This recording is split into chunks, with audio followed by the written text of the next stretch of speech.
नमस्कार, मैं हूं आपके साथ कौशकी और आपका हमारे चैनल आवाज़ इंडिया लाइव में स्वागत है। लेटेस्ट खबरों को सबसे पहले देखने के लिए हमारे चैनल को सब्सक्राइब करें और बेल आइकन को दबाना ना भूलें। खबरें पसंद आने पर लाइक जरूर करें। चलते हैं अगली खबर की ओर। अगली खबर बिहार से आ रही है। आपको बता दें कि जन अधिकार पार्टी के राष्ट्रीय अध्यक्ष एवं मधेपुरा के पूर्व सांसद पप्पू यादव ने निर्मली प्रखंड क्षेत्र में बाढ़ से प्रभावित कोसी इलाकों का दौरा किया।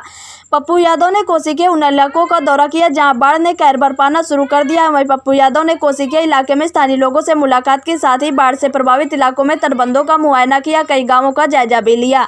निर्मली प्रखंड क्षेत्र के दिघिया स्थित कोसी पश्चिमी तटबंध का निरीक्षण किया, जहां कोसी बैरेज से पानी छोड़े जाने पर तटबंध में कटाव शुरू हो गया था। साथ ही गोताखोर की टीम के साथ कोसी तटबंध के भीतर बसे दर्जनों गाँव में बाढ़ पीड़ितों के साथ पहुंचकर आर्थिक मदद भी की। इस दौरान पप्पू यादव ने कोसी क्षेत्र की जनता के सामने ऐलान किया कि हम जो भी करते हैं वह रियल में करते हैं, उन्हें वर्चुअल में भरोसा नहीं है। मुझे वोटरों की नहीं बल्कि आम जनता की जिंदगी की फिक्र है। वहीं पप्पू यादव ने यह भी बताया कि मुख्यमंत्री नीतीश कुमार हो या उप मुख्यमंत्री सुशील कुमार मोदी, यह सभी वर्चुअल में भरोसा रखते हैं, लेकिन मैं रियल में करता हूं। पप्पू यादव ने बताया कि बिहार में बाढ़ से जनता बेहाल है। हर बिहारी कोरोना से परेशान है, लेकिन नीतीश कुमार सत्ता के बाहर में है, जबकि उनकी पार्टी चुनाव को लेकर मस्ती में डूबी हुई है। सत्ता दलों पर निशाना साधते हुए बताया कि बाढ़ से कोसी क्षेत्र की जनता को नहीं बचाया जा सकता। आइए सुनते हैं पप्पू यादव की जुबानी। देखिए पूरी खबर हमारे संवाददाता बलराम कुमार के साथ। गाड़ी से पांव तक जमीन तक नहीं रखे महोदय, न आए गाड़ी पर बैठ के देख लिए क्या है न है, पब्लिक से भी कोई काम किया कि नहीं किया, कैसे काम चल रहा है कि नहीं चल। इस साइड तिलजुगा नदी का बाढ़ भी फ्लड होता है उधर। देखिए सबसे बड़ा दुखद क्या है कि अगले साल से कोसी ने अपना जो कोसी का जो रियल धार था, जो कोसी का रियल मुहिम था, वो बदल दिया, वो चेंज कर लिया। इस बार वो उसकी स्थिति गति और भी भयावह हो गई।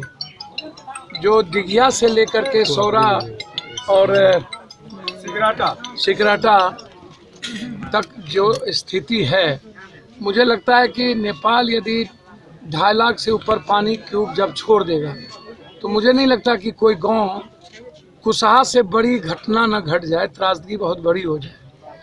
अब फिर से एक नया लूट का एक रास्ता बन गया सरकार के लिए। अब कहीं भी स्पर नहीं है। दूसरी बात, आप काम कभी नहीं किए, टेंडर हुआ, इस इलाके के नाम पर पैसा उठ गई। इस बार जब पानी आया तो इस इलाके के लोग ही बुरा में मेहनत कर दिए। अब मुझे लगता है कि मैं बार बार, आप देखते होंगे कि मैं बाढ़ के सवालों को लेकर बार बार बोलता हूँ कि आज़ाद हिंदुस्तान के 70 साल के बाद फड़क्का तोड़ने की बात मैंने हमेशा किया कि जब तक फड़क्का रहेगा बिहार को कोई नहीं बचा सकता।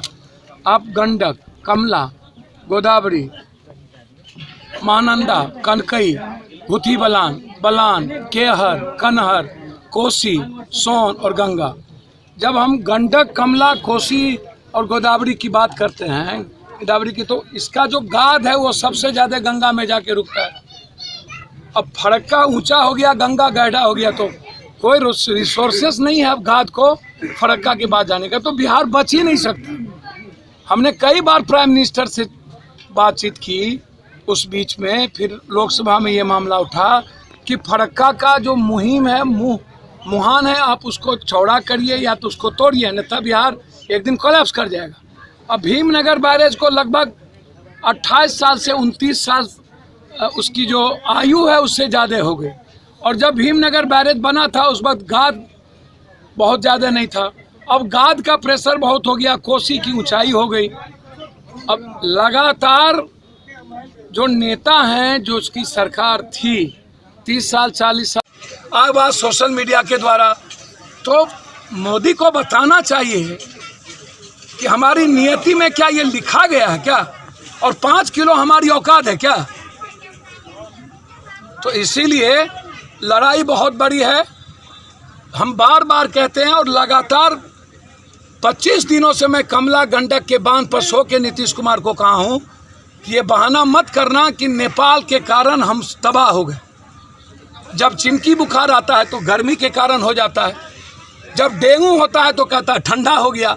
पटना जब फिर डूबा तो बोला पप्पू यादव कहाँ है, तो इसने कहा मैं क्या करूं, चिमकी बुखार के चलते पटना डूब गया। 2 किलोमीटर पर नीतीश कुमार का घर है और 15 लाख लोगों को पप्पू यादव को खाना खिलाना पड़ा, और सुशील मोदी हाफ पैंट पहन करके घर से निकल के भाग गए। अपनी बीवी के साथ, और उसके घर में गार्ड को 9 दिन 11 दिन खाना हम दिए। तो अब नेताओं से आप कोई एक्सपेक्टेशन मत करिए ना। अब जात पात के आधार पर आप यदि धर्म हिंदू मुसलमान के आधार पर यदि नेताओं की और अपनी राजनीति बिहार को बर्बाद करते हैं तो ये तो बहुत दुखद है। हम तो आपको इतने कह सकते हैं कि 3 साल के अंदर दुनिया का नंबर 1 बिहार हो सकता है, लेकिन ये जनता को सपना देखना पड़ेगा और यूथ को अपनी ज़िंदगी जीने की तैयारी करनी पड़ेगी। आगे